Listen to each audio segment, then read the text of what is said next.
Hello and welcome to the David and Teah Disclosure Show.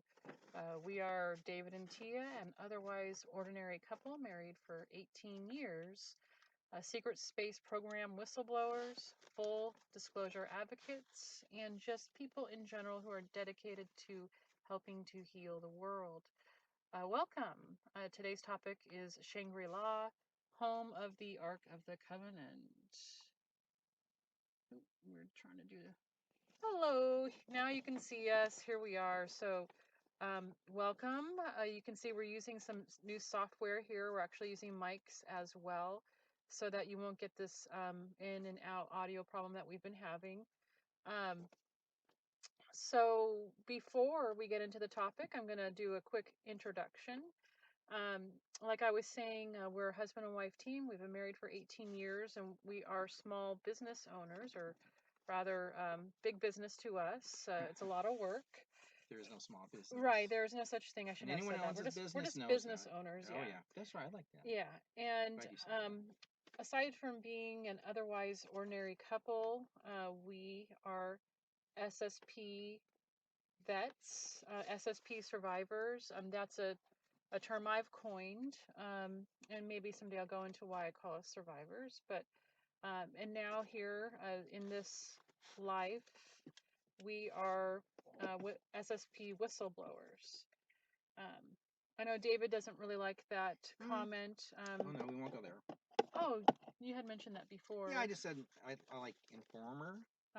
Because whistleblower is kind of negative. Not really. Yeah, sort of. Mm-hmm. Because okay, doesn't matter. I just don't like to. Okay. Okay, this is actually the third time we're doing this recording, and we're still arguing over the same thing. That was a comment that he had made in the last one. No, I wasn't arguing. Oh no. Okay, I did. It's just I thought it was an interesting comment when you had said it, but I guess now you've changed your mind. You changed my mind. Did I? Yes, oh, you're right. I did talk to him about it afterwards. That's how it works. Okay. My mind has been changed, but that's what this is all about. Right. Anyways, I'm cool. Okay, just trying to block the sun here a little bit. All right. So anyways, welcome to our vlog. We're really happy to have you here with us, where we do full disclosure of a secret space program. But there's really two types of disclosure here. One is about the nitty-gritty details of the SSP and how we remember things, but it's also about us, who we are right now, and this process of remembering, and what does that really mean, and what does that really look like. You know, we have a lot of personality, we have a lot of opinions, and we really do tend to share those here in a very real and genuine kind of a way. So there are really two types of disclosure: our personal experience as we are now, as the people we are now, as well as just talking about that. the SSP. Yeah. We were saying that I just watched a Super Soldier talk, and it wasn't directly on a lot of the main topics that are always on there, and I actually enjoyed it. And just getting to our destination here, and we were just saying that it's the integration of who we are now, and all this knowledge and all this information. Right. And so that's, you could keep talking about other things, but we're talking about our lives, your lives, people's lives, people waking up, where the world's at. So how can you not bring that in? Right. So for the people who watched Super Soldier Talk and saw the last one, I really liked it with Jenny. Yeah. Cool. Yeah. And I think I related to it very well. And it was very important because what's going on now is what's going on. How can you take out this and just talk about the past or the future, or other things, but our lives and how this is affecting us. And that's what this whole this whole thing is about. Yeah. Cool. How we're being affected. Right. We are. Yeah. Remembering. Right. Right, honey. And so, and just to preface, we don't use scripts. This is not a monologue. It's not a debriefing, nor is it a documentary. This is our testimony. Okay. This is our life. Yeah. Okay. So we're very casual and conversational. We started out trying to do this as an interview type format, but it's since kind of changed a little bit. So it still kind of is, but kind of isn't. It's very personal, lighthearted, easygoing, and we try to do that because this topic is such a icky topic on so many levels. It's a bit off the cuff. It's not all icky though. No, I want to say it's not. that. I want to say that. Yeah, it's a bit off the cuff and impromptu. Yeah. We try and keep it real positive. Exactly. We also try and keep it really simple and easy for us, okay? Because we need that. Because if it's not simple, yeah, it's this panel. Oh, okay. If it's not simple and easy, then it's just not going to happen. Okay. It's also a little bit low budget, but we are using new software here. I did buy some microphones. Things will keep growing. Organic. Oh. It's a little ragtag, maybe a little raw. Okay. So we like it. Whoa. David, oh my gosh. Her mind goes to the wrong or right place. What, you think theirs isn't too? Okay. I don't know where their mind is. Anyways, we use code words. We love their minds. To try and minimize the censorship, which is not happening. I did actually, I think his name is pronounced Caesar. Actually, he's in South America, but he found me on, found us on YouTube. And he was talking about how he searches for SSP stuff all the time. And we haven't come up once. We just came up recently. So anyways, definitely being censored. And so, so please like and subscribe and share, because the only way people are really going to see any of this content is really because of you. All right. Can I mention a couple? Yeah. Or are you done? No. I mean, it's a new thing here. Anyways, David has a blog/website where he has published a lot of martial art material. I have a personal blog where I'm kind of working with trying to do disclosure and some creative things. And I'm writing a book called Space Nazis Among Us. It's actually a book series, The Invisible Enemy Elephant, and it's a collection of short stories. I'm going to put those links in the description. Check them out. All right, today's date is August 23rd, topic of Shangri-La. Oh, and before we go into X, a couple more things. My first video was finally published by YouTube, so it's out of order, but at least it appears now under my uploads when you're on the channel page. I was interviewed by James Rink on Super Soldier Talk. If you've never heard of Super Soldier Talk, just put that in the search bar into YouTube, and his channel will come right up. And on a personal note, I've actually told my family that I was in the SSP. I told my mom and my stepdad. So now my dad and my stepmom know as well, in addition to my two whole brothers. My step siblings, not so much. But now I also have some aunts and uncles and cousins that know. And, coming out of the SSP closet, so to speak, it's been a bit hard for me. It kind of goes to show you the urgent nature of my need to share this information, is that I actually came out publicly, if you can call this a public debut here. Yeah, before I even told my family or all of my family. So it was just like, pressure cooker. And then we've been bantering back and forth and talking a lot, but I do believe I'm going to set up a Patreon. And that's being more and more clarified, and I've kind of gone back and forth in my own mind, but it seems to be settling, and I think it'll be a really great thing to do. So, okay. Okay, so I'm just going to rapid fire a few things on my side. Yeah. And then maybe at the end I'd like to talk a little bit too. Okay, great. And that way we make sure everybody's happy because they... Yeah. Okay. So a couple things. Leia, our little sweet dog, because some of you know about her, she's down here. So she's just laying out in the sun, and she's happy.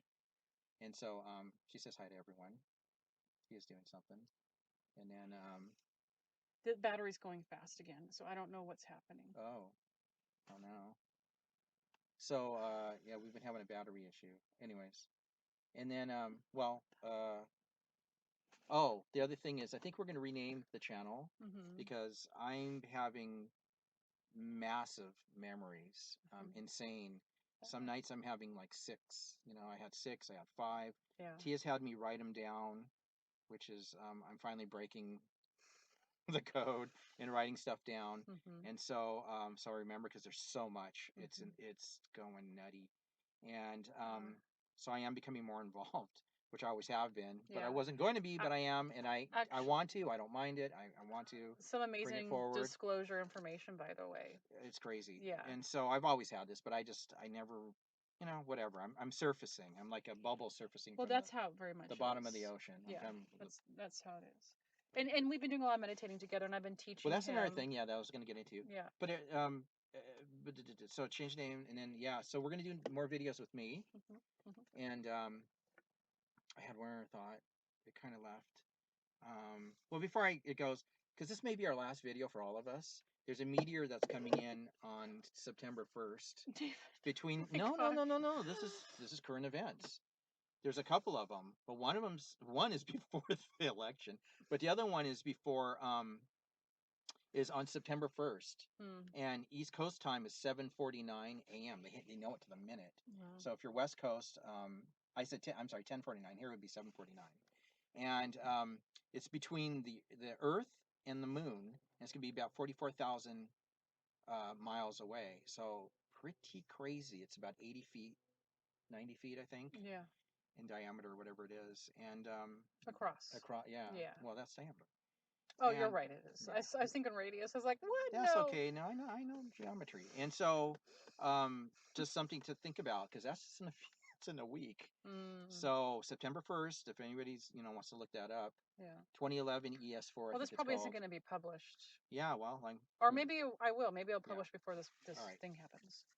Yeah. Then I was going to mention something else, but we'll talk about it at the end. So since our time's running out. So well, I'm a little nervous here about, now. Yeah. It says we got 32 minutes left.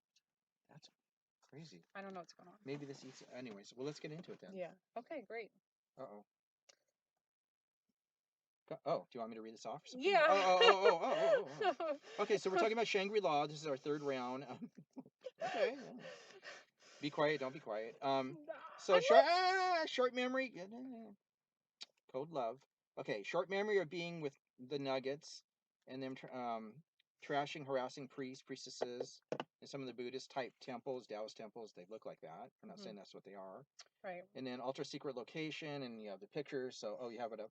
Right. Yeah. So. Right. So let's go. Because we're talking about Shangri-La and the original home of the baby Ark of the Covenant, as I call it. I thought it would be great to share this very short memory that I did have, where I'm in this like really cool, kind of really old Buddhist or Taoist temple. I don't know what religion it was actually, but the stewards were Asian, and I was thinking they looked more on the Chinese, Tibetan kind of side. And it was in the mountains. It was like really high up in the mountains. And I'm in my black suit, not the Space Nugget suit, but my telepathic suit. And the Space Nuggets I'm with are just like trashing the place bad. I mean, they're just ripping it apart.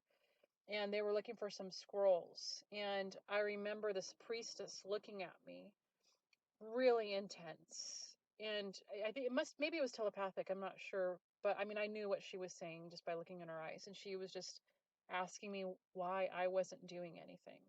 And I just looked back at her and said, what can I do? There's nothing I can do. And I remember where she was standing, it was like by this kind of cabinet, and um, I think she might have been trying to divert or hide, but the nugget went underneath in this cabinet, and I believe found the scrolls. I believe they were looking for scrolls on where Shangri-La was, or about the Ark of the Covenant, or both. And that's all I have of that. So next, Shangri-La, and let's move here to my drawing. So thanks to the software, I can now insert other things into the video here, as we're kind of producing and recording at the same time.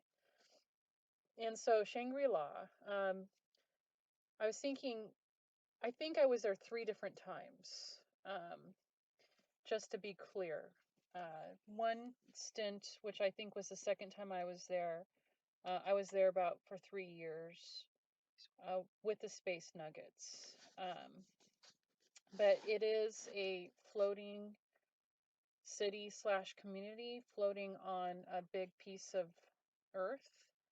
And inside there, where you see the long pieces of the earth, are very large crystals. And that memory actually comes from what I think is the 3rd time I was there. When I was there with the Americans through the MIC, if you want to call it, version of the space program. But um, it's an Asian community, mostly farmers. But there was a segment of the people there who were the leaders, and they were some sort of ancient humans. They were also, of course, Asian, and they were very tall, 7 feet tall, I would say on average. And I remember one person being 300 years old. And I also remember some of the meditating a lot and doing techniques. I remember some guy telling me about some of the techniques they would use to enable themselves to live really long. But you can see here that there's pyramids, really three groups. And I was thinking, after the fact that I drew this, I ripped through this as fast as I could, you guys. It's literally marker and crayon. Um, but if I had taken a little bit more time, I would have actually made the pyramids look a bit more like mountains, and there would have been 3 pyramids for those 2 groups there that you see. Those 2 groups of 2. Um, so, but all of that greenery, except for the one on the right, which is the one long one, is farmland. Uh, except for actually on the groups of 2 there where you don't see the stairs, the group of 2 on the left, that was a really large garden and living area. And I remember living in this kind of weird kind of hut thing that was kind of like part stone and part straw, I guess. I guess I haven't really thought about the materials, but it was very, uh, very primitive. Um, and I remember actually that particular set of buildings or pyramids we worked out of a lot. But the one there at the crux of the horseshoe shape where you see the stairs, that room at the very top, and that stair case was very long. My drawing doesn't do any justice to it at all. Really cool. Um, very, very tall. Both of those pyramids actually were like really big. That was where the Ark of the Covenant was stored. And I have another drawing here. David, do you have a quick question for me as I've been No, well, not really. Okay. I mean, yeah. Okay, cool. Yeah, I want you to get through this because of the time. Yeah. But we thought we had more time. Yes. So I'd rather that you. Okay. And so at the top of that pyramid was actually a pretty small room, and it was all granite. Um, and it had this real light blue, kind of light blue gray color. And the ancient builders that I really think of as the ancient builders, where it's like super duper high tech, and I should go into a little bit of that someday. But that tech, when you're in their spaces, they like to use that light blue color a lot, and so that's where I actually believe why I believe that it's ancient builder. Um, those 2 cabinets there were like stone. I don't know what kind of stone, but it was this real gray stone. And the cabinets actually were much more contoured, much more uh, softer corners than how I drew them. But when and so here, let me cut real quick to the camera. Um, so just to clarify, like I was saying, I believe I was in Shangri-La about 3 times, and there was a period of time in my life where I was actually aware of being taken when I was a child, but I didn't know what it was. I just knew something was happening to me, and I was being abducted. But because you don't know how it's happening, at least for me, I would tell myself that it was just my imagination. And in these particular moments, I would be in like grocery stores. I remember being taken from Fred Meyer and like a True Value. on walks with my girlfriend, even like, because we would go to the grocery store and get candy bars or something like that.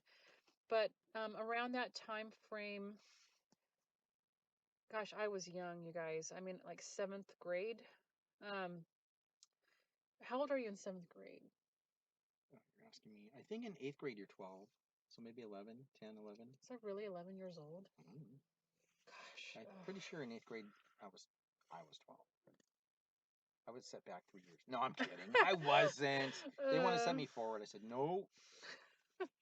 Nope. Okay. I'm way smarter than everybody else. But hey guys, I'm really sorry about that.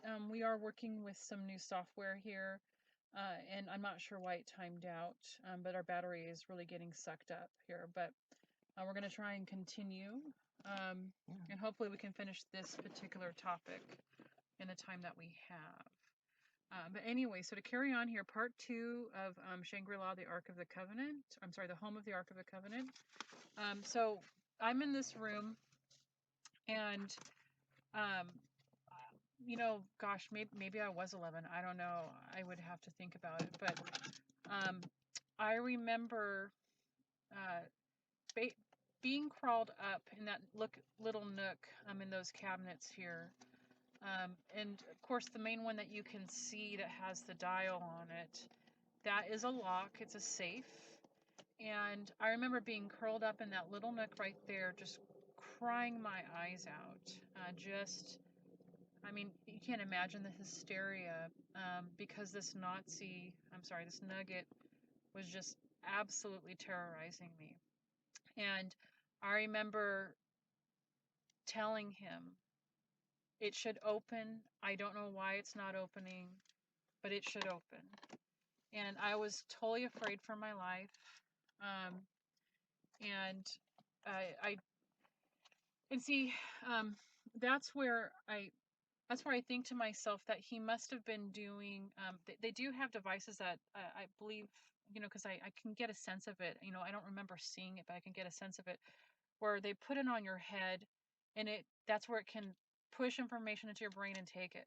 Um, and so I think that might have been happening where they were temporarily, giving me the information and how to work this technology and then taking it away. And they must have. So in that mode, I don't actually have any memories of actually working with the dial and stuff. Maybe if I probe a little bit deeper, because that can happen. Things can open up if I continue to really focus on that moment and working through some of those walls. But anyways, but I remember being curled up in that little corner and crying, uh, freaked out of my gourd, just thinking this guy was going to kill me and terrorizing me for a very long time. And there was a moment when I finally did calm down, and I knew I had no other options, and I'm leaning against the safe, and I think to myself, and I think this is after several weeks, probably 3 weeks. I just think to myself, gosh, if this horrible person wants what's in here so badly, maybe if it's better if I die. And when I had that thought, the safe just popped open. It just went poof. And I can still remember hearing that sound. And for me, that's where the memory stops. Uh, and to be honest, I think it was like a lot of this tech, it needs some sort of a pure kind of innocence and altruism. I don't kind of a pure heart type of thing. And I think me being willing to sacrifice my life and just basically kind of concede to God's will, I think, is what actually opened it. Um, and so uh, I do know that the Ark of the Covenant was there, but the weird thing is that I don't remember seeing it coming out of the safe. And that's where, I get different types of information, and that's where I have this kind of eye quality memory. Um, I've talked a little bit about my personal grading system, but it's informational. It's often incomplete and intuitive and kind of impressional. So and that's the worst kind of quality of memories I have, and it's almost like a Freudian slip where I just know something, but I don't actually know why I know it. And so that's that. We talked about the description of Shangri-La. You said it was so I'm going to kind of answer the questions I've already asked you in the past videos. I asked you where it was. You said it was over maybe the Indian Ocean. Yes. And so I do believe the scrolls told of how to access the portal to Shangri-La, and that Shangri-La is this floating city on earthen rock floating over the Indian Ocean. And going back to the image here, all that blue you see around it is not sky, it's actually water. And I remember going out to the edge and looking out upon this expansive sea, and there's nothing else around. Nothing. I could not see any land anywhere else, and it was always paradise. It was always paradise. It was always beautiful. But and it is masked once again, and I think it might be like a natural masking because the energy is so high. A good portion of being masked, from what I remember, is that you actually have to be in a wave form instead of a solid form. And I was thinking at some point I need to go into the invisibility tech and talk about how I remember how it works, because it's actually like a combination of like 4 different things. But that's another side note. Okay. And then it was blown up. Well, it wasn't blown up. Burned down. It was just okay. So it was ransacked. Oh. So I almost said something. So it was destroyed. In the sense like the people were gone. Anything of value was gone. But the floating rock is still exists, I was going to ask you that and too. that's where like I have this other memory of being there and seeing it basically kind of torn up and in ruins. Then asked you the key question: what was inside? You don't remember because it stopped inside of the Well, ark. I remember what was inside the safe, which is the ark, but I don't remember what is in the ark. Oh, inside the safe is the ark. Yeah, All this inside time I this. thought that was. I'm like, that doesn't make sense. Okay. Yeah. And one thing you didn't mention was in your picture he had multiple dials. Yeah, so it had like 6. Our Yeah. computer's screwing up here, you guys. So sorry about, and I don't know what if we're gonna re-record this again or what. But yeah, there was 6 different like concentric. Is that the right Yeah, I think so. right word? Circles. Yeah. Circles. Yeah. Um, that Maybe we should call it if this is. Yeah. So you know what? We're just gonna call this. Maybe in a future video I'll go into more detail about Shangri-La and what a cool place it was, and I think some weird Mortal Kombat stuff was going on there too, and I could talk about why I was triggered by Mortal Kombat. See, my brothers played a video game when I was a kid, and I had a portion of this memory, so I remember remembering some of this stuff. But anyways, uh, but I do also want to say in a future video we're going to be going over some of David's memories too, so stay tuned for that. And one thing I didn't mention is I've been drawing pictures too. So Yeah, we like yeah. pictures. And I'll be doing scans of Yeah. those and showing them on the screen so And we're that gonna figure this thing out they too. look good. Yeah. We're talking about buying a battery. Yeah. And I didn't think it was going to be necessary, but now seeing this, Yeah. We need an external battery that yeah, I think for this type of this brand. Anyways, which yeah. that's the way it is. All right, you guys. Well, thanks again for watching, and stay tuned. And thanks again for being patient as we work through some of these technical glitches that we're experiencing as we're trying to improve here. Yeah, So, just the way it is. fun, fun, fun.